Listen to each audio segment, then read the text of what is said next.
ওরা এলোপাতাড়ি গুলি করা শুরু করছে। সবাই পিছে দৌড়ানো শুরু করছে। ইন দ্যাট মোমেন্ট আরো ৩ জনের লাশ অলরেডি রাস্তায় পড়া। আমার চোখের সামনে। বাম পাশে একটা ১০-১২ বছর বয়সী একটা ছেলে হবে। পড়ে আছে তার ঠিক বাম সাইড থেকে রক্তর বন্যা বয়ে যাচ্ছিল। কিন্তু ১৯ জুলাই শুক্রবার ছিল। আমরা জুমার নামাজ পড়ে, জানাজা নামাজ পড়ে, গায়েবাড়া জানাজা নামাজ পড়ে বের হই দুপুরবেলা। অ্যারাউন্ড ৩টা ৩:৩০ থেকে আমরা সবাই স্টুডেন্টরা মিলে বসুন্ধরা গেটে অবস্থান করি। সেদিন আমার সাথে আমার বোন ছিল, আমাদের ফ্রেন্ডরা ছিল। আমি অবস্থান করি আমার বড় ভাইদের সাথে নর্দা বাস স্ট্যান্ড এরিয়ায়। নর্দা বাস স্ট্যান্ড এরিয়ায় কালাচাঁদপুরের দিকে যাইতে যে রাস্তা ঠিক তার গলির মুখের মাথায় ছিলাম, যাতে ওই গলি থেকে ছাত্রলীগের কর্মীরা বের হয়ে আমাদের স্টুডেন্টদের ক্ষতি যাতে না পারে। আমাদের মেইন মোটিভ ছিল এটা। আর তখন হঠাৎ করে ৪টা অ্যারাউন্ড ৪:২০-২৫ এরকম সময় হঠাৎ করে একটা হেলিকপ্টার খুব কাছ দিয়ে উড়ে যেয়ে প্রথমে প্রথমে কিছু করে নাই। ১ রাউন্ড যখন ঘুরলো তখন কিছু করে নাই। কিন্তু আবার যখন ব্যাক করছে তখন এক সাইড থেকে হঠাৎ করে কোনো সাড়া শব্দ নাই, হঠাৎ করে এক সাইড থেকে টিয়ার শেল মারতেছিল, আরেক সাইড দিকে গুলি করতেছিল।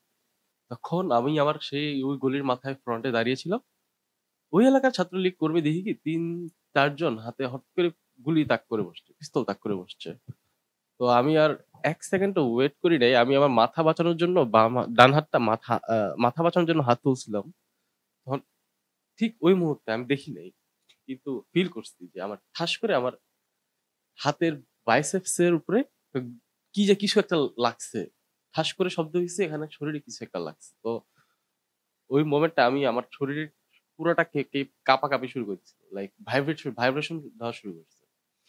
আমি ওই মুহূর্তে আমি শরীরটা জাস্ট তবদা খাইছিলাম ১০-১৫ সেকেন্ড। আমি হাত দিয়ে দাঁড়ায় ছিলাম। আমি আশেপাশের চিত্রটা দেখলাম। তখনই আমার হাত কাজ করা বন্ধ করে দিয়েছে। আমি ফিল করছিলাম যে হাত পড়ে গেছে। ওরা এলোপাতাড়ি গুলি করা শুরু করছে। সবাই পিছে দৌড়ানো শুরু করছে। ইন দ্যাট মোমেন্ট আরো ৩ জনের লাশ অলরেডি রাস্তায় পড়া। আমার চোখের সামনে। আরেকজন হামাগুড়ি দিয়ে সাইডে যাওয়ার চেষ্টা করতেছিল। লাইক হেঁচড়ায় রাস্তা থেকে সাইডে যাচ্ছিল। ওই মোমেন্টে সে আবার মানে কিছুক্ষণ পর মুভমেন্ট করা বন্ধ করে দিছে। আর রক্ত তো শরীর থেকে ছুটতেছে। আমার ঠিক বাম পাশে একটা ১০-১২ বছর বয়সী একটা ছেলে হবে। পিচ্চি ছেলে। তার হাতে একটা পানির বোতল ছিল। ২ লিটারের পানির বোতল ছিল।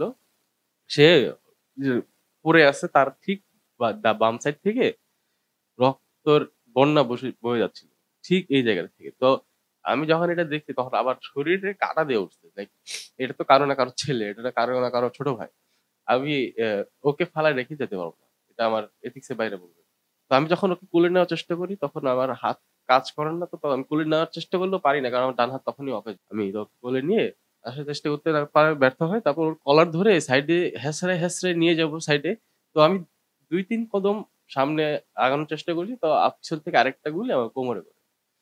তখন আমি যখন বুঝছি যে এই ফিলিংটা যখন আমি বুঝছি যে আরেকটা গুলি করা হইছে আমার শরীরে পিঠে, তখন আমার শরীরের সব শক্তি শেষ, ছেড়ে দিছি।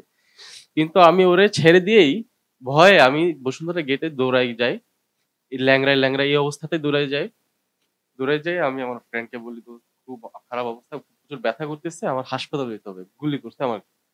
আমি গেছি বসুন্ধরা গেটে। তো ওখান থেকে আমার একটা ফ্রেন্ড একটা আঙ্কেল আমাকে বাইক দিয়ে এভারকেয়ার হসপিটালে নিয়ে যায়।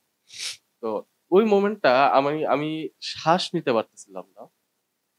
আমার মনে হচ্ছিল যে আমি আকাশের দিকে তাকাই দেখি আকাশের রং নীল। কিন্তু বাকি সবকিছু কালো দেখাচ্ছিল। মানে আমি তখন আকাশের দিকে আমি যে নিচে তাকাইতাম মনে করলাম যে আমি অজ্ঞান হয়ে যাবো।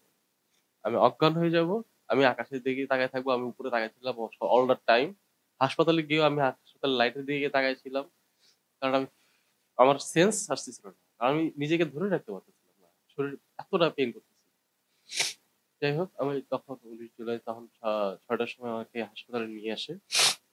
ওখানে আমার প্রাথমিক চিকিৎসা হয়। ওখানে আমাদের ইউনিভার্সিটি থাকে। তারপরেও যদি প্ল্যান বি রেখে দিয়েছি ডাক্তাররা, যাতে যদিও ঠিক না হয় হাত, তারপর আবার আমার অপারেশন করা লাগবে। তো আমার লাইফের যে অ্যাক্টিভ যে পেসটা ছিল এটা কিন্তু ভেঙে গেছে। তো অনেক স্টুডেন্ট আছে যাদের হাত পা কেটে ফেলা হয়েছে। যাদের ইনফেকশন হয়ে গেছিল তাদের হাত পা কেটে ফেলা